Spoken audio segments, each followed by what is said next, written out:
Welcome to another episode of Politics Matters, how civics, politics, and law affect you, here on AM 950, the progressive voice of Minnesota. I'm your host, Bruce Klopfleisch. Thanks for tuning in. If you have any questions or comments, send them to comment@am950radio.com. So we are at about the 30-day point, give or take, a few days here when the show plays on air, of the Trump 2.0 presidency. And boy, what a crap show it's been already these first 30 days, this 1 month. So boy, we got 47 months to go, people.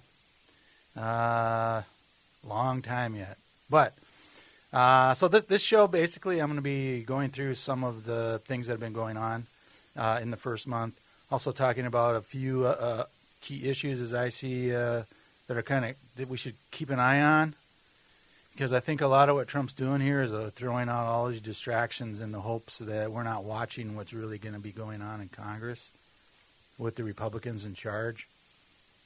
So I'll be doing a little bit of a recap on there. So the first segment here, I'm going to be answering a question that I get.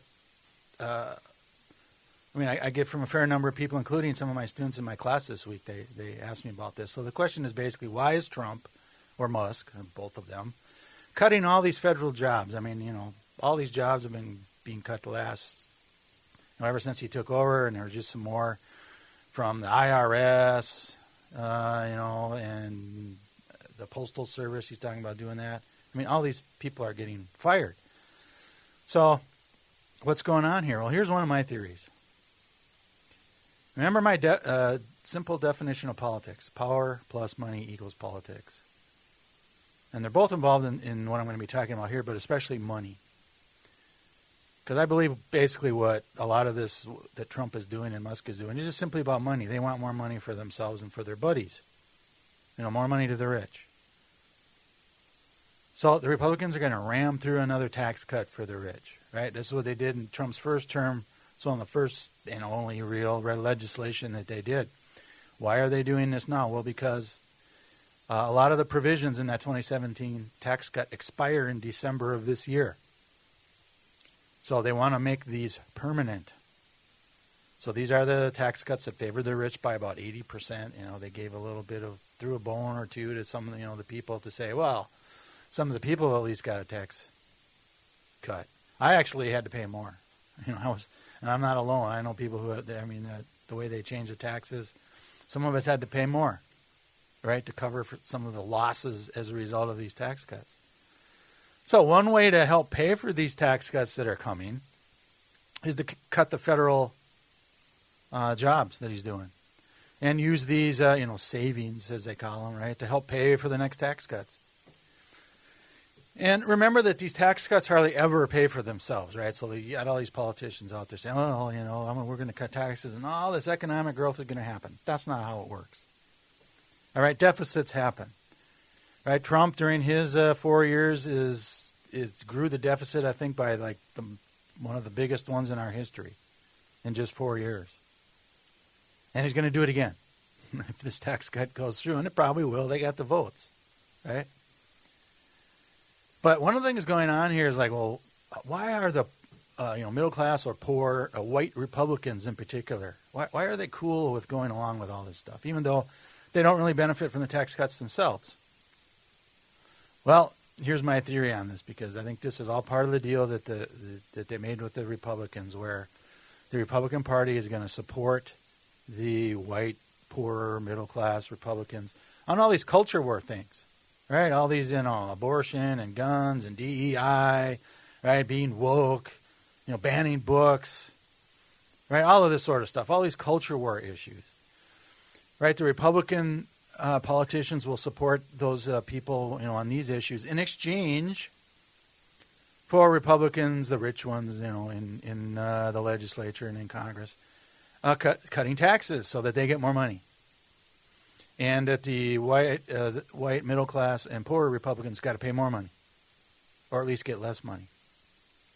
Right, so that leaves most people, poorer. And, by the way, when they do these tax cuts, it's also going to add trillions to the national debt. I mean, the last one did I'm sure the one they're going to pass coming up here is going to do it.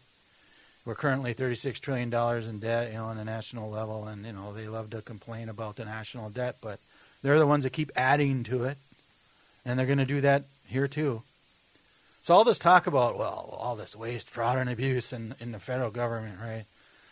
Now you even got it in the Minnesota legislature, where as part of the deal in the House, when it will, is a tie, essentially, the Republicans got this committee where they're going to investigate waste, fraud, and abuse in the Minnesota government. Right? The Republicans just love to talk about all this waste, fraud, and abuse going on. This is a distraction for what's really going on. What's really going on is they're stealing. They say, other people say transferring money from the poor people to the rich people. I call it stealing. Taking it from us, giving it to, the rich people. All of this being perfectly legal. This is why they're doing it this way. All the time while they're saying that, they're not going to raise your taxes. They're going to raise someone else's taxes. Right.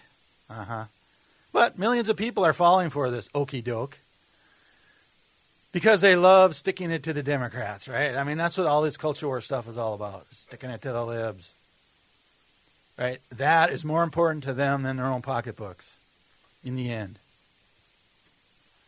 The reality is we do not have all these so-called fat in the federal government workforce. Yeah, sure, there's some jobs you could probably get rid of, but not to thousands or even into the millions if Trump gets his way, right? That the Republicans claim that are there. Now, this is one reason why we in the United States have a lower tax rate than other Western European democracies, because they have more government workers to help with their free healthcare systems and their free college systems. We don't. We don't have all those workers here. We have insurance companies instead to steal money from us, right, for all this health care. So when we're cutting, all these so-called waste, fraud, and abuse, these federal workforce, what we're doing is we're cutting services too. That's what that's always been what Republicans are looking at. That's their wet dream here. Is, hey, we're going to cut the workers and shrink the government and shrink all those services. That's what they want because the money's going to flow to them. So what are all these fired workers going to do? Well, some of them are going to go on unemployment. So much for saving all that money. And all the you got to start paying more unemployment. And some of that's federal money. Assuming the Republicans, don't try and get rid of unemployment program. Maybe they'll try and do that too. Who knows? But unemployment doesn't last forever, right? So these workers, they're going to have to try and find a job in the private sector. Unless, they get a state or local government job, which, there's some of those out there, so they might be able to get those jobs. But, the majority of them are probably going to have to go find jobs in the private sector. So are there all these jobs out in the private sector right now for all these people? Well, not really, because our unemployment rate is low. So you got a bunch of people out there looking for more jobs. Guess what's going to happen? All these private sector employers will now offer them lower wages because they are desperate for a job and will take a pay cut just to get a job. And these jobs are going to pay them lower than what their government pay rate was. And their benefits are going to be worse off than what their government benefits were.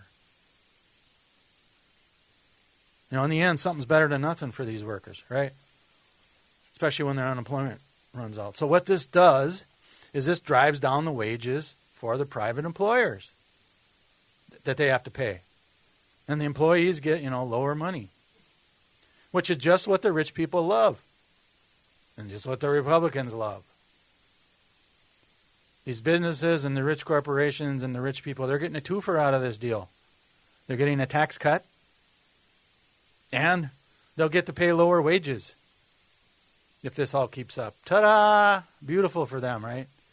Sucks for us. This is why businesses, rich people vote for Trump and the Republicans. This is one reason why they did it. Now, what else is going to go on? Well, they're going to, they're threatening to shut down the Department of Education. Now, this is not a big mystery why they're doing this either. Some federal money, goes to the schools around the country. So they're trying to get rid of that pile of cash. So, if public education doesn't have any more money, guess what? More private schools. Ta-da! Another win for the Republicans. They're the ones that want all these private schools. They want all these charter schools. They want all these, religious schools out there. They want to get rid of public schools. This is another way to try and do it. You cut off the money supply, right? And then you start privatizing education and all these other things that they're cutting. It's not just the Department of Education, but there's all these other things. So, does this privatization benefit us? Well, heck no, but it benefits them. And all the people are all into these culture wars, and they're just not seeing what's going on here, right in front of their face. Right, the Republicans are going around, literally, you could argue at least, putting a knife in the back of everybody, even their own supporters. Less colleges means less educated workers. I just saw today, Northland College in Wisconsin's closing at the end of the academic year. I have a feeling there's going to be more, especially when if the Department of Education is cut and all that money's cut. You ever wonder why China is growing their economy so much? One reason is they've opened hundreds, if not thousands, but hundreds at least, new colleges over the years to compete against the United States. Guess what? They're winning now. And it'll only get worse if Republicans get their way, because there's going to be less colleges here. There's going to be a less educated workforce. We're going to have a tougher time competing with China and other countries, for that matter. All right, so right now, this country is in trouble with this, in these first 30 days, because Trump has managed to screw over Europe, right? Trying to sell Ukraine down the drain, let Russia have whatever they want. They're pissing off whatever allies we have left. So right now, they're trying to accumulate as much wealth as they can at our expense, since this is basically all that's left in this country to try and get more money, is taking it, aka stealing it from us. This is why Trump, he's talking about, let's make Canada the 51st state, and let's take over Greenland, and let's get the Panama Canal, and let's get the mineral rights from Ukraine. Part of it is there's not enough stuff left in the United States anymore, so now they're going out into these other things, trying to get more wealth there. So this is a sign of a desperate country right now. Not to mention Trump is, he's even talking about inviting Putin to the White House so they can sell Ukraine down the river. They're just going to negotiate with the aggressor in the war. They're not even negotiating with Ukraine, and they're not even negotiating with Europe, which is, next on Putin's list once he takes over Ukraine. We have spent years trying to isolate China and Russia, in part through economic warfare, right? It's our capitalism system versus their communist system. And we were winning. Guess who's becoming more isolated now? The United States. All this stuff about Make America Great Again, right? All this stuff about Trump is just trying to isolate the United States by throwing in now with Putin and with China.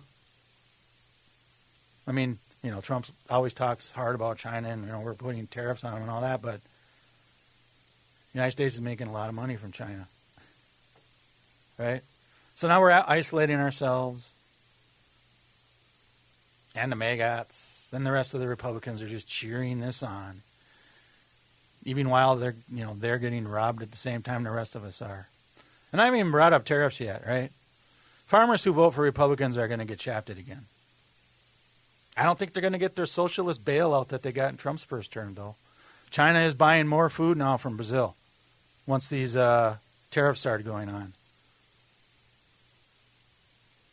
Number one food place that China gets food is now Brazil. It's not the United States like it used to be. Plus, some of these farmers in the United States now, they're losing their labor force because they're, in Guantanamo Bay, or they're in some federal detention facility, on their way to being deported. We got fruit, vegetables rotting in the fields. But hey, these farmers keep voting for Republicans. When will the farmers return to the DFL party in Minnesota? That's what the F stands for, right? Farmers. Why do they keep voting against their own interests? Democrats, it's time to go after these voters now. This is why you got to make it into a, class warfare kind of election, like the poor and, the middle class versus the rich people.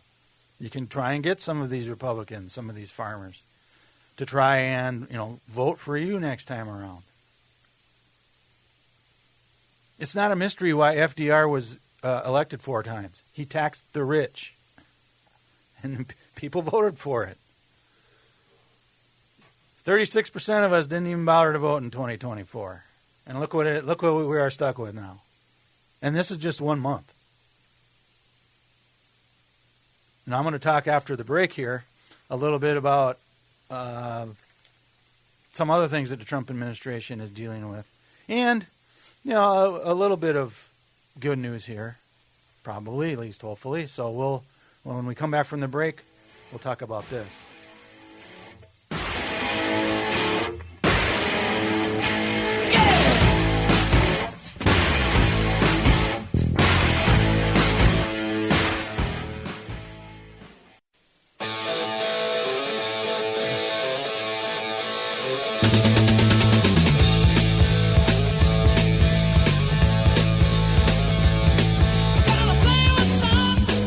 Welcome back to the second segment of today's Politics Matter show, how civics, politics, and law affect you here on AM 950 Radio at the Progressive Voice of Minnesota. I'm Bruce Klopfleisch, your host. So, did a little 30-day review on Trump. As I mentioned, I'm going to be doing here. Talk first a little bit about the tax cut and why they're cutting all these workers and all this sort of stuff. And it's, again, a lot of it's about money.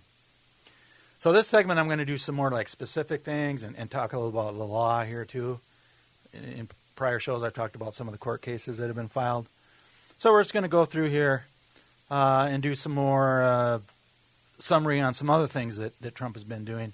And then hopefully talk a little bit about some good news, even though it's hard to say after these first 30 days. But,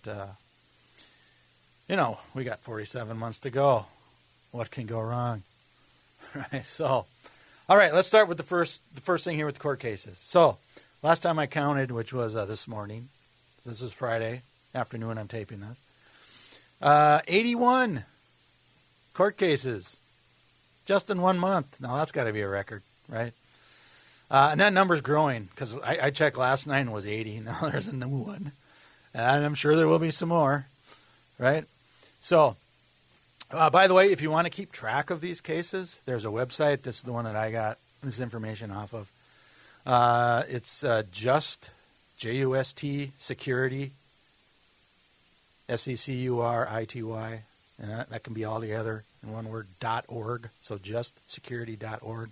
And they have a whole list of all these cases, and you can look at the complaints and that kind of stuff. They got little summaries of what's going on with these cases. So justsecurity.org if you want some more information about these. So, most of these involve challenges to Trump's executive orders and what DOJ is doing, right, with all these firings.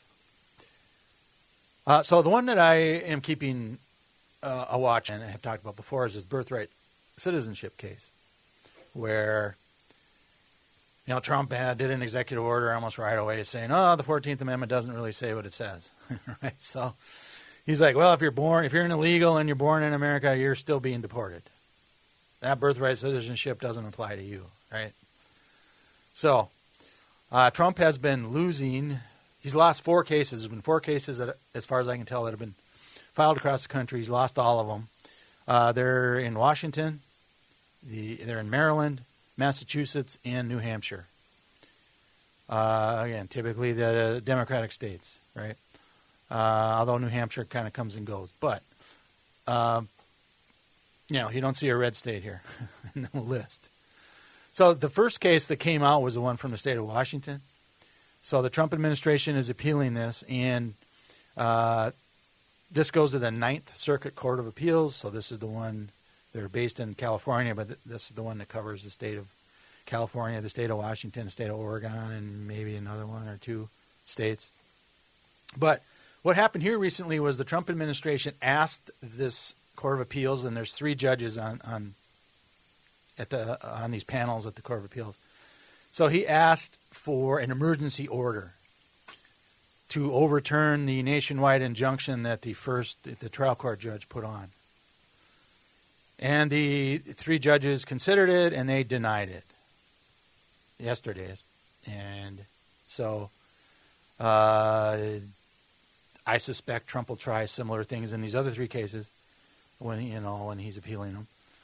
But this particular Court of Appeals denied it, so the nationwide temporary injunction is still there, so Trump can't, deport these people, and they can't change the laws about them and that kind of thing. So that case is set for oral arguments in June of this year. So, again, we'll have to see what these other 3 cases go, but that's where this current one, or this first one that came out of the state of Washington, sits right now. So if you heard that, the Court of Appeals, ruled against Trump, that was just for an emergency order request. That isn't like their final decision.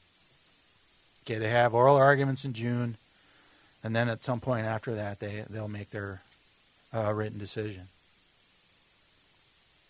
So that's one case that just had some recent developments. There's been a bunch of other cases where the plaintiffs are the one bringing the lawsuits against the Trump administration.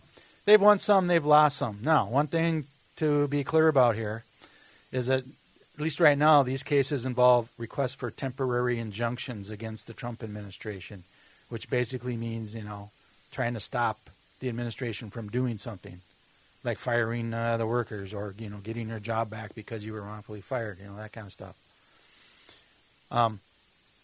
As I mentioned in last week's show, you have to show mainly two things to the court to get one of these temporary injunctions. One of them is that you're going to suffer irreparable harm, and the second thing is you're likely to win the case when it goes to court.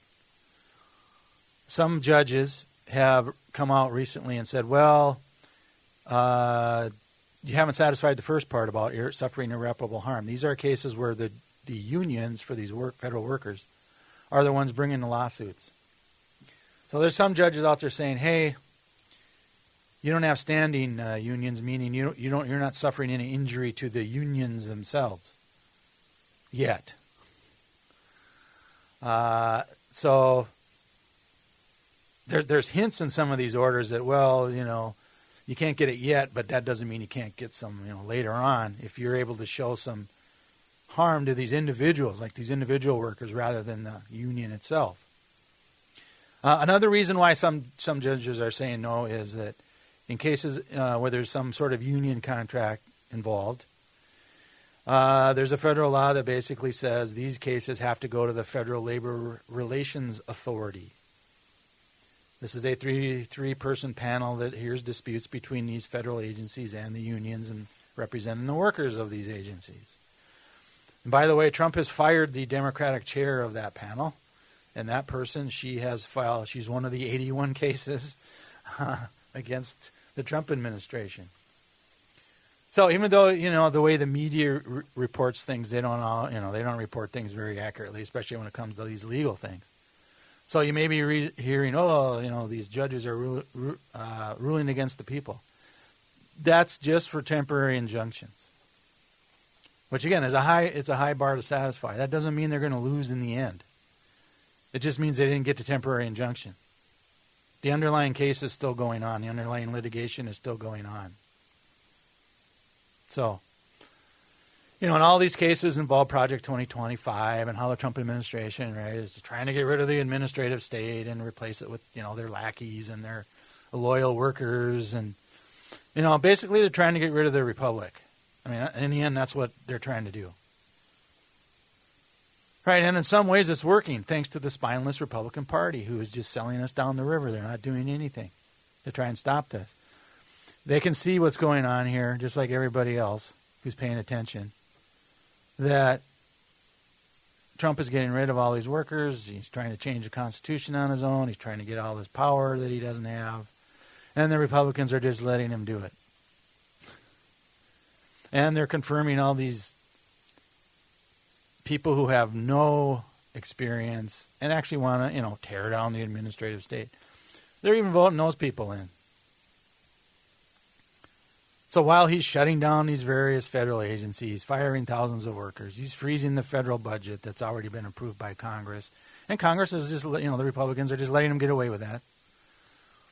They're talking about defying court orders and impeaching judges. They're talking about, right? And the Republican Party just cheers them on, lets them do it. This is an authoritarian takeover of the government. They're just cheering on like the lack of checks and balances going on. The president's going to have all the power, right? We're going to have a king, right? Trump was putting out memes of him, as a king. And the Republicans just dutifully go along with it. Because it's their team doing this, right? Now imagine if Obama or Biden tried doing all this stuff that Trump is doing right now. Imagine if Obama or Biden was doing this. They would be screaming from the heavens, screaming from the mountaintops, screaming from wherever to impeach them immediately, to throw them in jail, to arrest them, and get rid of these other Democrats who support them. Fox Lies would be, 24/7 coverage on this stuff, right? Oh my God. But when the Republicans do it, it's all fun and games. Because they can just stick it to the libs, stick it to the Democrats, make them squirm. Now, when it's their team doing it, they're fine with it. So, we get Kash Patel, who just got confirmed to run the FBI. RFK Jr., get ready for bird flu problems and measles. There's outbreaks of measles all over the country now. Tulsi Gabbard, Russian asset, is now head of national intelligence. Yeah, great. Thanks, Senate Republicans, for nothing. All of this is done, of course, to get rid of the republic, turn it into fascism or authoritarianism or whatever word you want to call it. And here we're just 1 month in. We got 47 to go. Part of what's going on here, and this was all laid out in Project 25 as I covered on previous shows. When they first took office, they wanted to just throw out as much crap as they could, which is what they're doing. Because they know we're not equipped to handle this all at once. The court system isn't equipped to handle this all at once. Right? Getting rid of all these workers, we're not designed to handle this all at one time. And of course, they're doing all these things in the hopes that the press will, chase these things down the rabbit hole and not pay attention to what's really going on here. So they realize that some of this is going to get through just because there's just so much to fight right now. It's just bound to happen. They're trying to pound us into submission.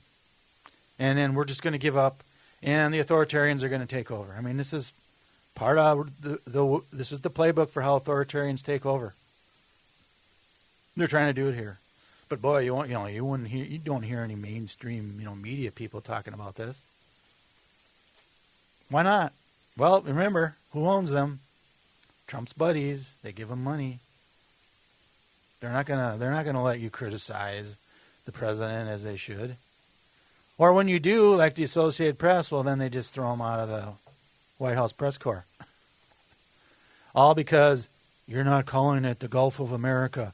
You're still calling it the Gulf of Mexico. How dare you?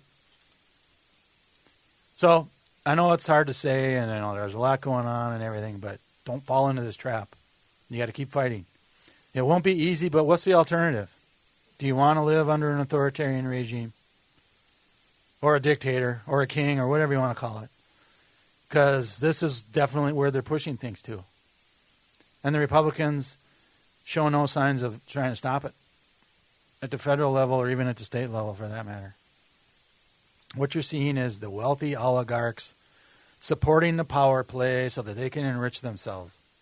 This is why Musk is involved. This is why you're seeing Bezos hang around, Zuckerberg. They all were at the inauguration. They all gave him over $1 million for his inauguration fund. All the media companies gave him a bunch of money too. All these wealthy oligarchs are supporting him because they see it as a way they can make more money. So here we go again, because it deserves repeating. Trump has abandoned Ukraine. He's pissed off Europe and other allies like Canada and Mexico. He started trade wars.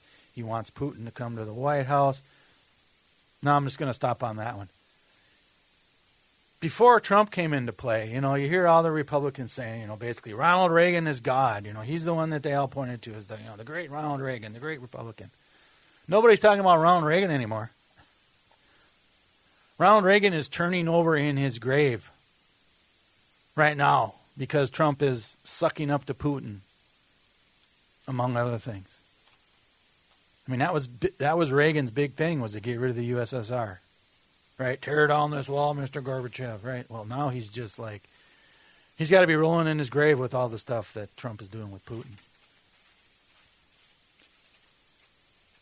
Trump says, I'm going to bring him here and I'm bringing him to the White House to negotiate, to end the war. I can end the war. Only I can end the war.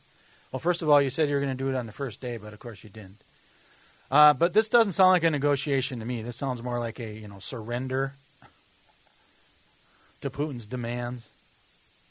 I mean, Ricky Rubio. Sorry, Ricky Rubio, for saying that. Marco Rubio, Secretary of State, right? He's already saying, well, you're going to have to give them, the land they already got. It's just nuts. But let's not forget, he also wants to take over and own Palestine. And, have a great resort there. And he's going to, displace 2 million or however many Palestinians are, something like that. Which essentially is a war crime, as I mentioned before in a previous show. I mean, what could go wrong here? Inflation is up. Especially eggs. I mean, I went egg shopping for other things, but it took me a while to find eggs yesterday. I found them, but boy, they ain't cheap anymore. And Trump's out there saying, well, this is all Biden's fault. I've only been in office for a few weeks. This isn't my fault. Even though he campaigned on, lowering this on day one. More failures by Trump and the Republicans. But you wouldn't know it by, how the media is covering this stuff. And you wouldn't even know it by, the lack of Democrats out there, too. I'll get to that in, another show. But, Democrats could certainly be doing more here. So, when we come back from the break, I'm going to share at least a little bit of good news. All right, there's a little bit of good news here. So we'll talk to you on the other side of the break.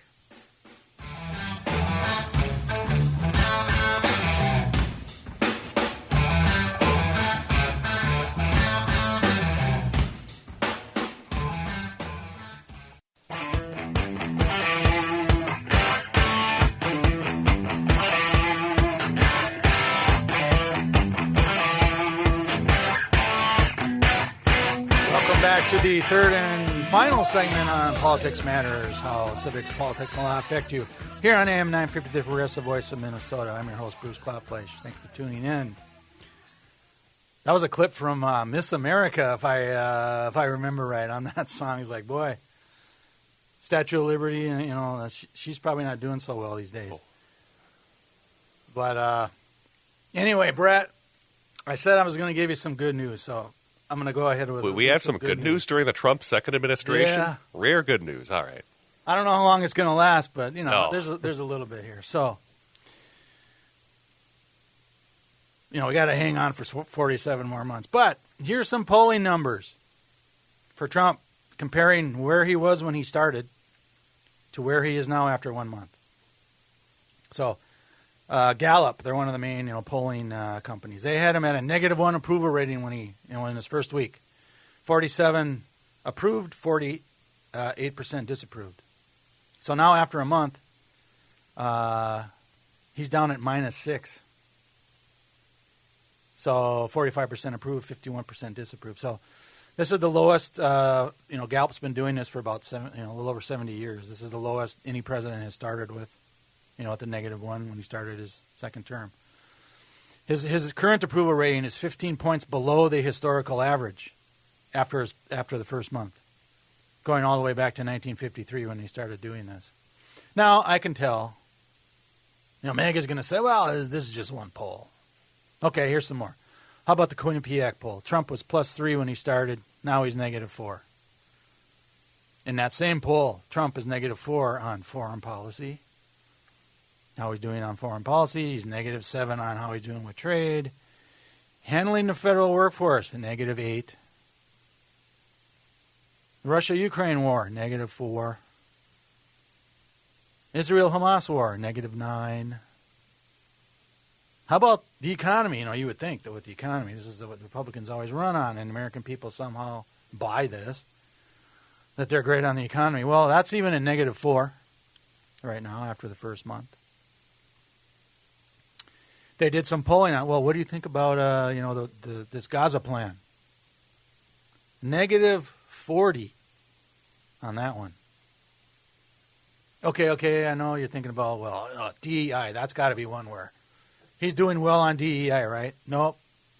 -15 in the latest polling. Well, what about tariffs, you say? Well, -11. Trusting Putin.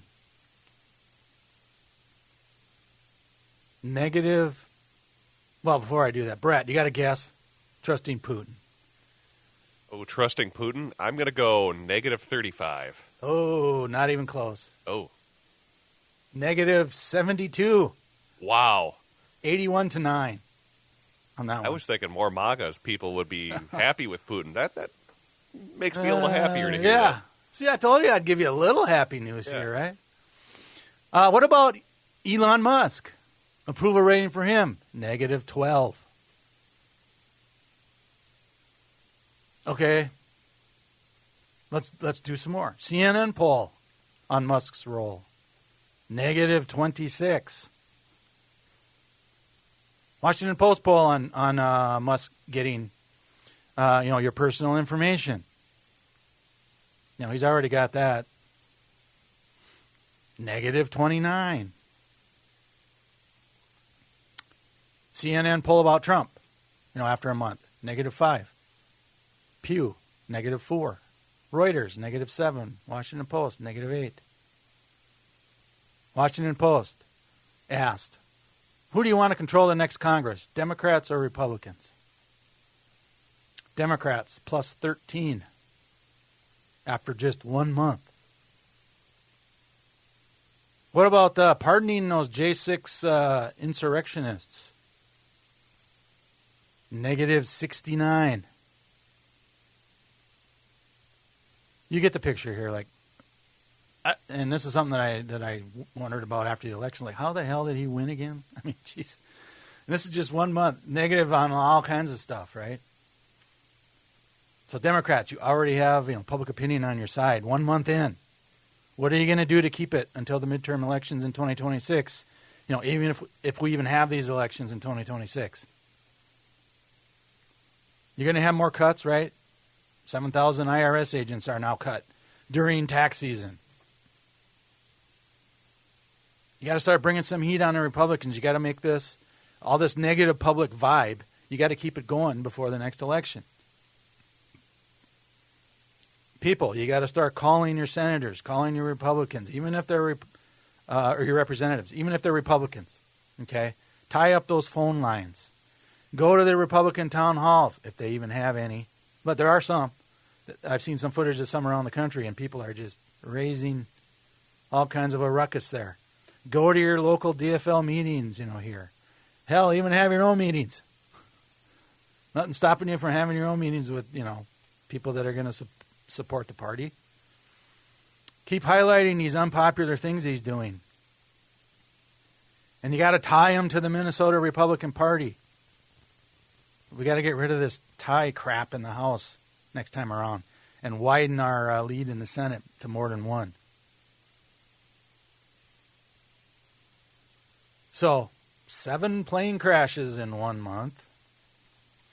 What is up with that?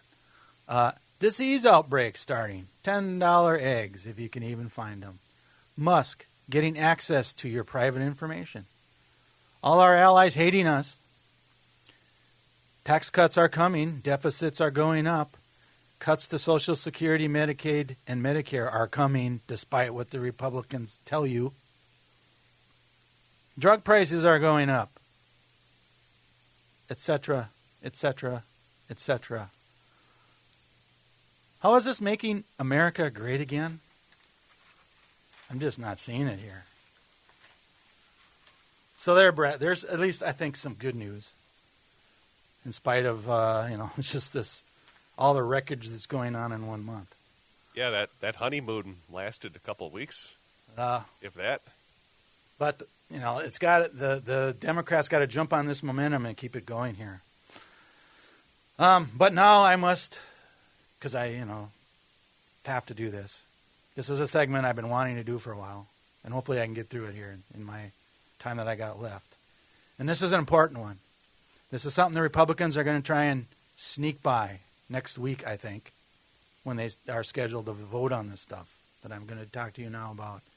And this is called the SAVE Act. That's what they call it, which is Safeguard American Voter Eligibility Act. And I think the House is going to be voting on this next week. So I call this the Married Women You Need to Pay Attention segment. And all kinds of other people too, but especially married women. I'll get to that in just a second here. Basically what this act does, right? This is another voter suppression act that they want to make into law. The House passed this last year, and of course it died in the Senate because the Democrats controlled the Senate. Well, now Republicans control the House, the Senate, and the presidency, and you know darn well they're going to try and get this passed. So this act requires individuals to provide some sort of documentary proof of U.S. citizenship in order to register to vote in federal elections. This bill could prevent millions of married women and millions of other people, as I'll get to, but especially married women, from being able to vote. Well, why is that? Well, because the bill, in order for you to register or even re-registering to vote, it is requiring all Americans to provide a birth certificate, an original birth certificate, a passport. Good luck getting a passport now. I'm sure Trump's firing all those people too. Or there's a couple other sorts of documentation that you can use that hardly anybody will get to whenever you register or re-register to vote in a federal election. So, since many married women change their last name or add a hyphen to it, right? This is not the name that appears on their birth certificates. Thus, you could be excluded from voting. They're going to go with the original birth certificate. I'll get to that here in a little bit, too. Estimates are that 146 million people in the United States don't have a passport. Like if you're saying, well, I'll go get a passport. Yeah, you can try and get a passport, but that's takes some time. And again, it might even take longer now with Trump probably firing all those people, too. This SAVE Act does not allow a court order, for a name change. Doesn't allow that. Doesn't allow a marriage certificate as a proof of who you are for this documentation. Tens of millions of people either register or re-register between federal elections. A lot of them are going to get turned away because of this if this passes. According to a survey done by the Brennan Center for Justice, more than 21.3 million people of voting age don't have a passport, a birth certificate, or their naturalization papers, meaning those people who were immigrants and became citizens. They don't have access to it. Voters of color, married women who change their name, and younger voters are going to be the most affected by this. You know, the people who tend to vote more for Democrats. You can just see what's going on here, right? It's as clear as day what they're trying to do here.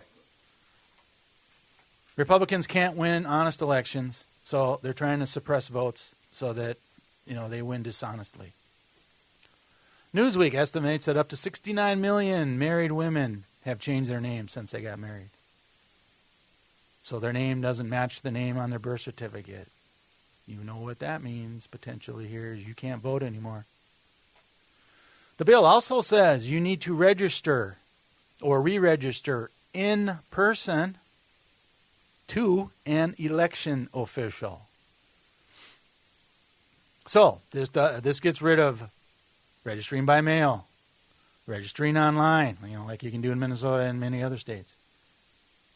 You can't register in voter registration drives because you're not registering in person to an election official. You have to go down to your local county courthouse or county offices where the election person is. That's what they're making you do under this bill in order to vote in federal elections. Again, this is not just your initial registration. This is when you re-register too. The bill doesn't say you can use copies or electronic copies of the documents. Right? So they're gonna try. I think they're gonna start voting on this next week, from what I heard. So the numbers here of these people who are going to be affected, right? They favor the Democratic. They're typical more Democratic voters. So they're trying this voter suppression instead. They're trying to take another right away from women, like they did with abortion. Now they're going to try and take away your right to vote just because your name doesn't show up on your birth certificate after you get married. I thought they were pro-marriage. Well, not so much now, I guess. It also contains a provision making it a crime for election officials to register someone who doesn't present the correct documents here, proof of U.S. citizenship. Election officials may not register eligible people for fear of being charged with a federal crime themselves. This is an example of all this distractions going on now. They want you to pay attention to that and passing crappy laws like this right in front of us. Right? So if you want some control over your life, you need to be interested in and participate more in politics. This is why politics matters to everybody. So watch for this bill and get a hold of your elected representatives and tell them not to, fight. Tell them to fight to stop this law. Talk to you next week.